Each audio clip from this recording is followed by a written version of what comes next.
Welcome to Everything Old is New Again. This show is sponsored by the law office of Douglas Viviani. Douglas Viviani has been providing quality legal service for over 26 years. We are a general practice firm and can handle any legal matter you may have for a reasonable fee. If you are involved in a car accident, starting a business, are planning your estate, or in need of a criminal attorney, please call 631-681-1910 or email us at vivianilaw@aol.com for a free consultation. Get the justice you deserve. Contact the law office of Douglas Viviani at vivianilaw@aol.com. Are you going to be the manager of the baseball team? Yes. You know the guys' names? Well, I should. Well, you tell me the guys' names on the baseball team. I say, who's on first, what's on second, I don't know who's on third. You ain't saying nothing to me yet. Go ahead and tell me. I'm telling him. You ain't said nothing yet. Go ahead and tell me. Who's on first, what's on second, I don't know is on third. You know the guys' names on the baseball team? Yes. Well, go ahead. Who's on first? Yes. I mean the guy's name. Who? The guy playing first. Who? The guy playing first base. Who? The guy on first base. Who is on first? What are you asking me for? I don't know. Now, wait a minute, I'm asking you who's on first. That's- Are you going to be the manager of the baseball team? Welcome to Everything Old is New Again. This is Douglas Viviani again with David Cohen discussing today the state of stand-up comedy and is there a need for censorship and does it even have a place in stand-up comedy? That, of course, was Abbott Costello with their most famous and I think in my world the best stand-up routine ever created. Oh, there's no doubt. There's no doubt it's the best ever. Yes. You just can't match it. I mean, you can have. I think you can have a child listen, or a kid, 15, your son maybe 14, listen to that for the first time, and I don't think there's any way, if they're a baseball fan or even not, that they don't laugh. Yeah, it's just timeless. And they came from, as we know, vaudeville from the 1910s, to the 1940s. That general area was when vaudeville was prevalent in the country. And the way I look at it, vaudeville was a wonderful breeding ground. Free for all. It was a free for all. There was so little censorship back then. You know, you worked in the club, and not that I remember, I'm not that old, but from what I've heard, you work in a club, and you know, it was like you mentioned, Doug, a breeding ground for great comedians of the time, W.C. Fields and Abbott and Costello, to mention a few, and it was great because they could say and do whatever they wanted. Well, I will agree with you about the fact that they were in vaudeville and uncensored at that time, but the way you know them is from their clean presentation of their craft on the radio in the 40s and in television in the 50s. As we progress through the history, if you will, of stand-up comedy, the comedians in the 60s, along with the culture, fought back against the mores of the culture. It was a tough culture at the time. I didn't mean to cut you off, Yeah, there, absolutely. buddy, but you know, the FCC was obsessed with what they considered to be obscene language, and anything that was considered obscene, or especially anti-war, anti-Vietnam War at the time. You know, if they thought for a minute that the sponsors would pull out because of something that was a little off color. So it was a really, really tough time for any comedian, clean or not clean, to kind of stick to the script and not vary at all.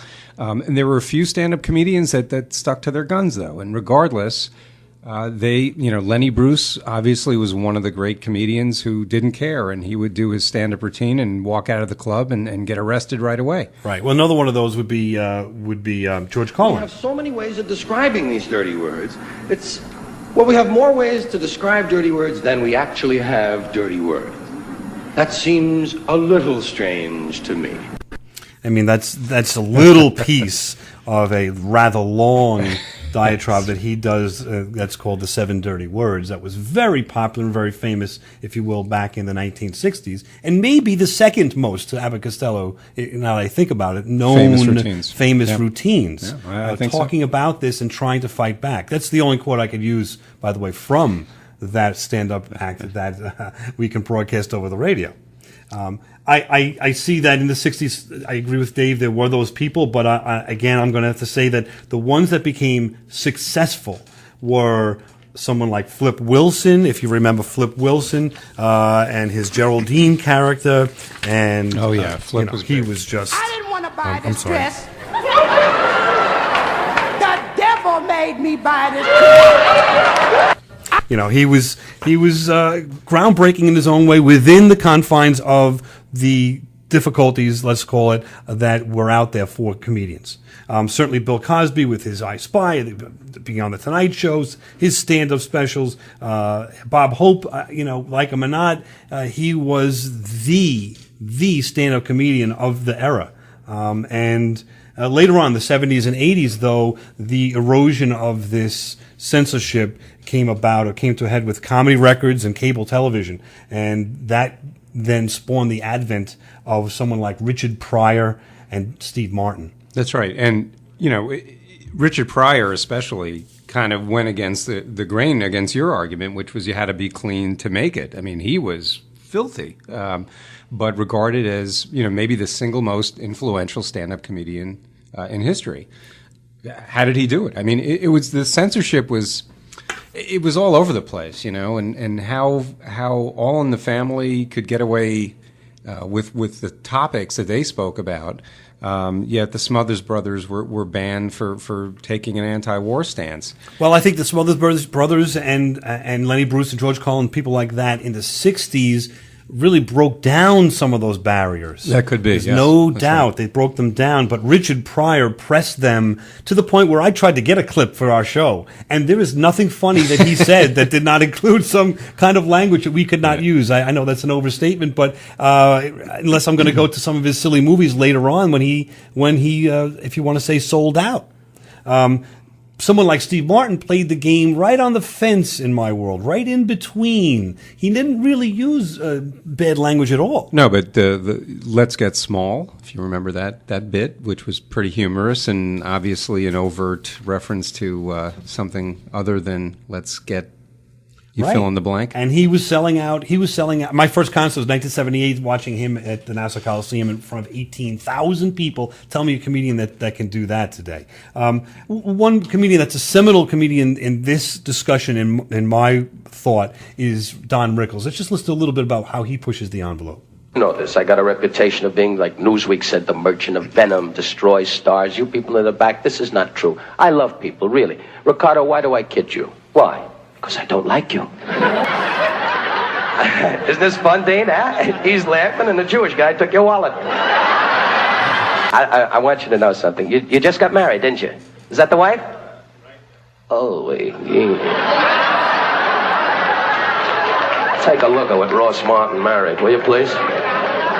He's going, I'm right, I married a dog. Throw a stick on the floor, see if she brings it back. No. That is his stand-up to the industry, and they're laughing.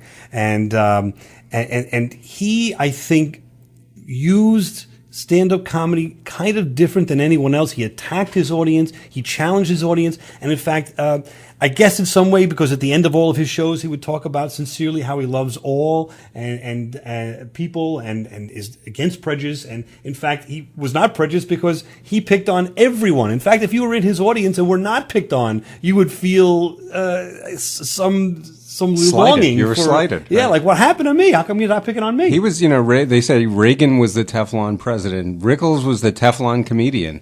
I mean, how long has he been around? 60 years? Probably? Right. 7?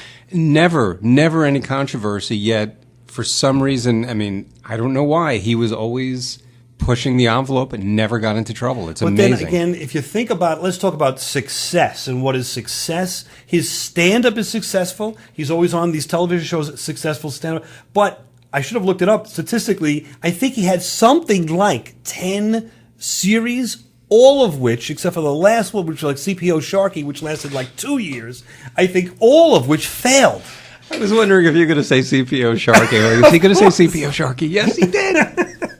But, I mean, that just shows, like, we have a question of what is successful for these people. I don't know what your interpretation is. My interpretation is, look, being a former stand-up comedian, I can tell you that you have to remain true to who you are. And whether you're clean, because that's the way you like to work, or you're blue, you're dirty, the subject matter is a little sensitive. If that's who you are and that's how it comes out, you have to follow that, or else, getting squelched and trying to work clean is all well and good, but you're going to be at your best when you're being yourself. And censorship is just, it's horrible for a comedian being at the bottom of the sort of like the Food feeder chain, fish, right. the entertainment food chain. It's tough enough without being censored. I understand that, but I have to tell you, in my world, successful is a Steve Martin and or someone that is a household name due to their stand-up routines. And then if they take it on to something else, of course, but a household name and then work that into a career like a Kevin James. Guy's clean. Guy's got a tremendous career. I could go on with the examples. There are examples that we'll talk about of people that I think take what Dave is saying a little too far, and I think there have to be boundaries at some point. I'll just go back to a little walk down memory lane before we end here for the commercial with Steve Martin and see if anybody remembers this song and how Steve Martin parlayed this into the top-selling stand-up comedy, at least in the 1970s, if not of all time, in terms of commercial success. Now when he was a young man, he never thought he'd see people stand in line to see the boy king.